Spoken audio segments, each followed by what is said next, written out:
নবী মুস্তাফা যখন ছোট্ট অবস্থায় বাল্য অবস্থায় ওনার চাচার সঙ্গে চলে গেলেন সিরিয়াতে। তো সিরিয়াতে যখন গেলেন তো সিরিয়াতে একটি পাদ্রী ছিল, সে রাহিব নিজের গির্জা থেকে নেমে গেল। নিজের গির্জা থেকে নেমে আরবের বণিককে সম্বোধন করে সমস্ত মানুষের সামনে বলতে লাগলো যে এই ছেলেটা কোনো সাধারণ ছেলে নয়, এই বাচ্চাটা কোনো সাধারণ বাচ্চা নয়, ইনি সমগ্র মানব জাতির সর্দার। তো আরবের লোক বলতে লাগলো, হে রাহিব, আমার গ্রামের লোক আমি বুঝলাম না ছেলেটা সমগ্র মানব জাতির সর্দার, তুমি কিভাবে বুঝে গেলা? ওর চাচা বলে, আমার ভাতিজা আমি বুঝতে পারলাম না যে ছেলেটা সমগ্র মানব জাতির সর্দার। রাহিব, তুমি কিভাবে বুঝে গেলে যে ছেলেটা সমগ্র মানব জাতির সর্দার? তো রাহিব বলতে লাগলো, শোনো, যখন এই ছেলেটা এই জায়গাতে অবস্থিত করলো তো আমি দেখলাম সমস্ত গাছ সমস্ত পাথর এই ছেলেটাকে সাজদা করলো।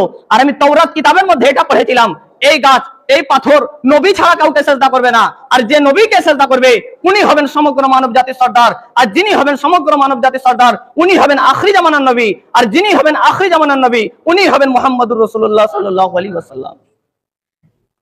তো নবী মুস্তাফা হলেন সমগ্র মানব জাতির সর্দার। আজ সর্দার হতে গেলে তাকে ওই জামানায় উপস্থিত থাকতে হবে। এখন যদি কাউকে জিজ্ঞেস করা হয় যে ভারতের প্রধানমন্ত্রী কে, আর কেউ যদি বলে ইন্দিরা গান্ধী, তোকে বোকা বলবে। আরেকজন এসে বলে যে না হুজুর অটল বিহারী, তোকে গাধা বলবে। প্রশ্ন হলে এটাই যে এখন ভারতের প্রধানমন্ত্রী কে, যে রানিং প্রধানমন্ত্রী চলছে তার নাম বলতে হবে, তবে সঠিক উত্তর হবে। হে নবী মুস্তাফা, হাদিস ও কোরআন থেকে তো বুঝে গেলাম আপনি সমগ্র মানব জাতির সর্দার, কিন্তু আপনি তো আদম নবীর জামানায় ছিলেন না। আদম নবীর সর্দারকে, উনাদের উম্মতের সর্দারকে। আপনি তো নূহ নবীর জামানায় ছিলেন না, উনার সর্দারকে, উনাদের উম্মতের সর্দারকে। আপনি তো ইব্রাহিম নবীর জামানায় ছিলেন না, উনার সর্দারকে, উনাদের উম্মতের সর্দারকে।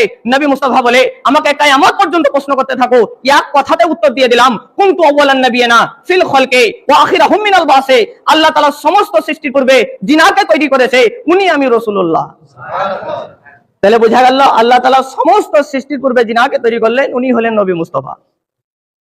আল্লাহ তাআলা নবী মুস্তাফাকে সর্বপ্রথম তৈরি করলো কেন? তো আল্লাহ বলে, হে নবী মুস্তাফা, আমি তোমাকে সর্বপ্রথম তৈরি করলাম তার কারণ হলো একটাই। বলে কি? বলে তোমাকে উত্তম বলে ঘোষণা করব। এখন আপনাদের ব্রেনে এটা প্রশ্ন জাগতে পারে যে আল্লাহ তাআলা নবী মুস্তাফাকে সর্বপ্রথম তৈরি করলো উত্তম বলে ঘোষণা করবে, তাই প্রশ্ন জাগবে কি জাগবে না?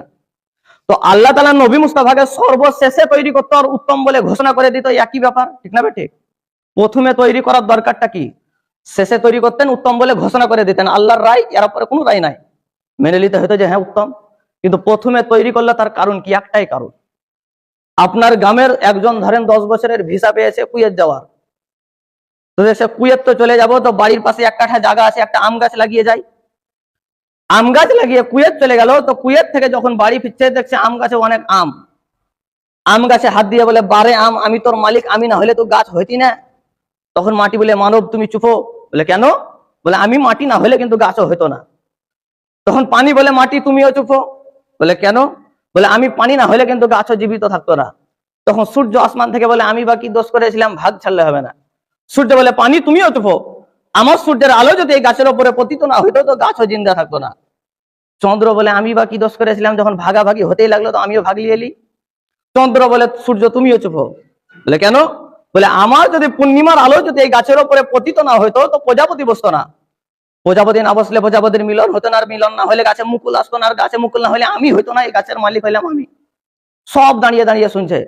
তখন দৌড়তে দৌড়তে বিবি এসে বলে, তোমরা যতই মালিক বলো না কেন, কেউ মালিক নয়। বলে কেন? বলে গাছটি যখন ছোট ছিল তো একে নেট দিয়ে বেড়া দিয়ে যদি আমি না ঘেরতাম তো একে বকরি তো থিত না, এই গাছের মালিক হইলাম আমি। গাছ বলে, খোদা এত লোকের ঋণ আমি কিভাবে শোধ করবো, তুমি আমার মউত দিয়ে দাও।